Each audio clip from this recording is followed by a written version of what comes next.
Hey, you want to win a knife? Watch the rest of this video and find the troll. The Trump troll. Find it.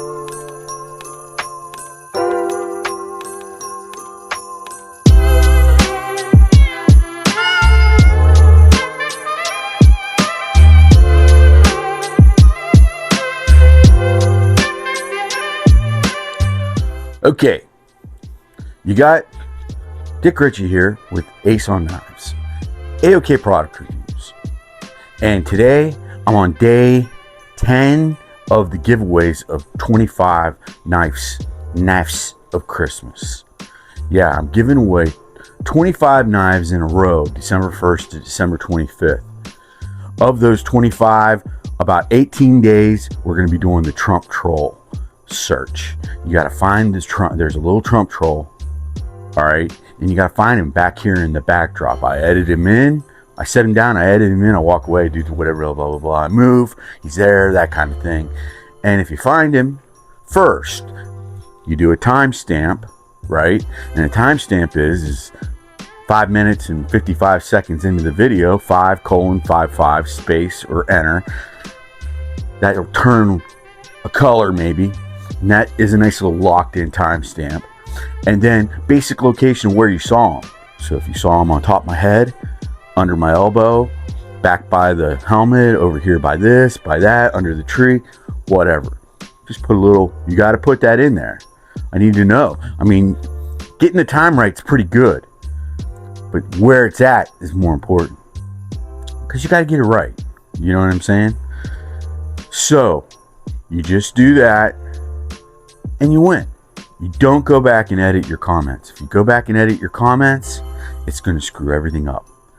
It does something weird. I think it changes the times on it, so it makes you not look like you were first, even if all you did was go in and edit the lettering or something because it didn't have a punctuation. You know, I get it. ADHD is a real thing, and you probably look at your comment after you punch it in there and you go, man, I misspelled the. I gotta fix that. I gotta change the U, THU, to a THE. You do that, it changes your time as though it's the next guy, maybe sooner than you, and you screw yourself out of winning. Because then, I don't watch these real time all the time. Your comments do come in and I'll look sometimes, but sometimes I got stuff to do. I can't just watch the exact times and take notes. Oh, well, you know, Jeremy said that, you know, time and whatever, but he had the location wrong, but that was exactly at this time. Now, oh, another comment came in. Oh, like I got a log. You know what I mean? I'm not like the Trump troll air traffic control agent. No, I'm not. And I'm not going to do that. So what I do is I go in after a little while and I look and I'll say, okay, so we got Jeremy said it's here at this location and he's the first one to comment. Yeah, he looks like the winner. I got a couple dudes out there, specifically one, the designer of the game, T-Fetch. He's kind of helping me moderate this, so please pay him some respect if he kind of goes in and gives you a little note and says, hey, I think you need to do this or do that. He's being very kind about this and he's helping me out. Thank you, T-Fetch. It's been a great game. People are having a lot of fun.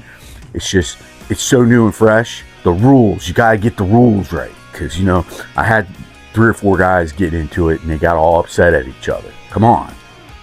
Let's have some reason, some logic. You know, the world's coming to an end. We're all going to run through Walmart grabbing flat screen TVs and we don't even have power to watch TV on them. Come on, get our heads straight. The knife. Day 10. eafengrow 935. I just call this the Black Warrior. It's all blacked out. Murdered out. Now, it does have dark blue pivot, some dark blue hardware, wide open through there, wide open, just barrel spacers, that's all it's got. Thumb studs, liner lock, D2 steel, and big enough blade where it just wants to drop. It's got a flipper too. Whoop. Is it a push? It's more of a push than a light switch. See, sometimes you got to realize the design engineering of some of these knives. Some of them are made to be a light switch. Well, this is, you know, that opened pretty good, so this is either or. But where you light switch it, or you push it more, or you do more of a push. It's kind of a both. It's got a pretty cool compound grind on the blade with a black stone wash on it. And it's got a swedge across the top, and then it's got the edge, you know, it's got flat grind going right there. A little bit of jimping, Look at this black badness. G10 scales, kind of a little bit of like rattlesnake look to it. Big knife, big drop point.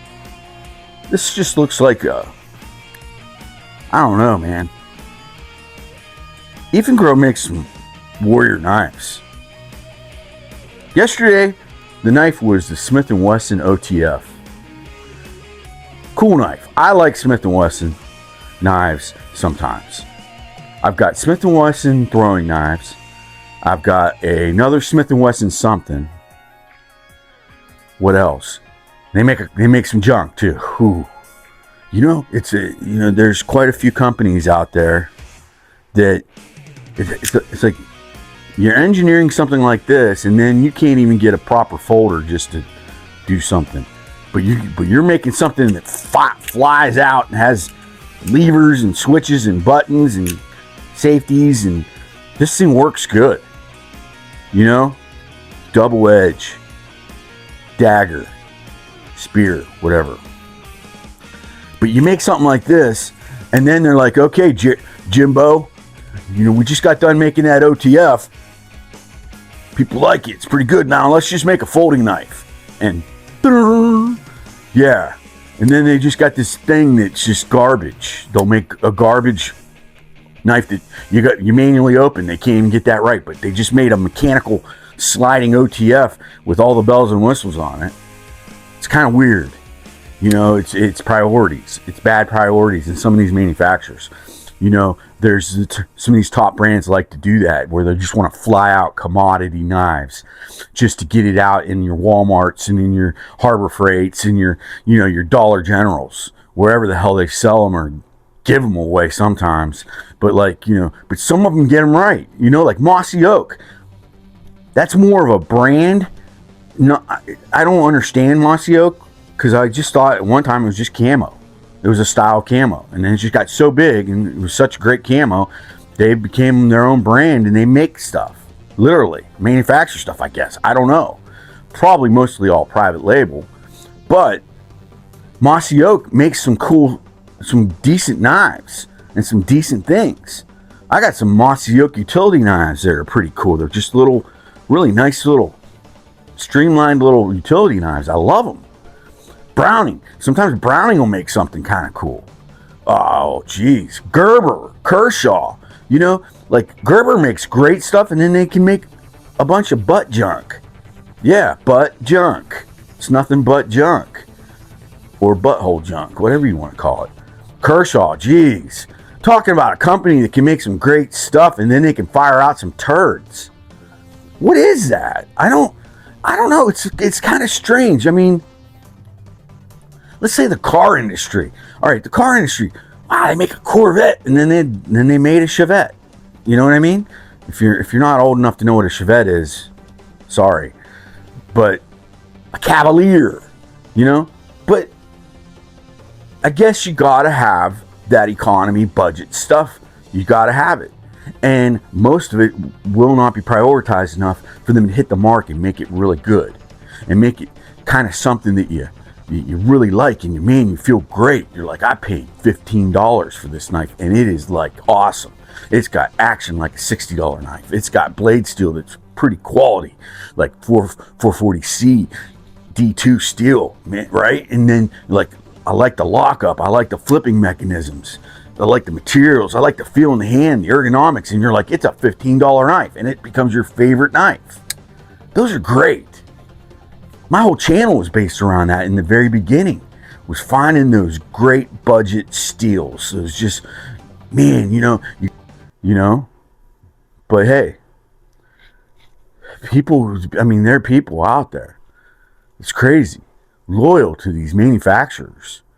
And I get manufacturer loyalty. I get it. But when they are pumping junk out there, and they are multi-billion-dollar companies, and they give a rat's ass who you are, and you're having trouble even putting bread and milk on your table, and you're going to have loyalty to some company that doesn't even care about you or who you are, and they're overpricing you in the first place for what you're fighting for, yeah, that's what I'm talking about. Now, I'm not saying sell their knife for $12. Sell it for $25. Sell it for $30 even. $55? Sorry, if somebody's making the exact same thing and selling it for $12 and shipping it from China to you for $12, I think the ones that are making the original one for $55, $100 and some dollars, I think they can come down $20 and still triple the price of the one that I was talking about. That topic gets me a little fired up because it's consumer stuff. You know, if you're not a consumer at that point, then maybe you're not personally an imbecile, but you become this I don't know, this consumer imbecile where you're just like, you know, you become a robot to the program, and you're like, oh, well, you know, you're taking money out of Voxane's or Ken Onion's pocket. You're taking money out of Kershaw's pocket. You're hurting their feelings. It's just not right. It's not blah, blah, blah. No, it's right. It's okay. And you just don't have to love them and love it. But that's life, man. You know what I mean? There's 2 cavemen at the beginning of all this crap, probably. I don't even know that. But there's 2 cavemen sitting by their cave, right? And one of them picks up a stick and he pulls the branches off of it and he rubs it against a stone and he gets a sharp point. And he does a real good job, man. You know, and he grinds down the branch where the twigs came off, so now he's got a spear, right? Well, you know, the other caveman did the same damn thing. Was he copying? Was his stick not a leek? A Ken Onion leek? You know what I mean? Because you know that guy then went to the tribe and said, Oga, Oga, Oga, Wubba, Oga, Wubba, Oga, Oga, Wubba, Oga. And they all went, Oga, Oga, Oga. And they're like, yeah, and that guy was the Ken Onion of the cavemen back then. But then you had Jerry, you know, Bubba there, he's just Ken Onion. And then you got Jerry who saw him make the stick and he went, Oga, Oga, Oga. And he went over to the side crowd and said, I can make this stick a lot cheaper than that stick. Because they started trading stones. You know what I mean? Some of that fire starter stuff that they, you know, where somebody shaved off the little stuff. You know, they sold that. You know, they were selling it. And when I say sell, trade, whatever the hell, because the barter system started with the first humans at some point. But was that guy over there that copied Bubba's stick? Is he a bad dude? No. He's just a productive fellow that was capitalizing on an opportunity. Boy, this went deep. This damn eafengrow sent me into a tailspin. And I'm talking about cavemen making sticks and selling them for rocks. Yeah, I take this shit serious, guys. All right, day 10. You're going to get yourself the eafengrow. And you're going to go out and you're going to hunt yourself some lion cougars. You know, you go out and you get one of those Bubba sticks and you tie this to the end of it and you go hunting some lion cougars.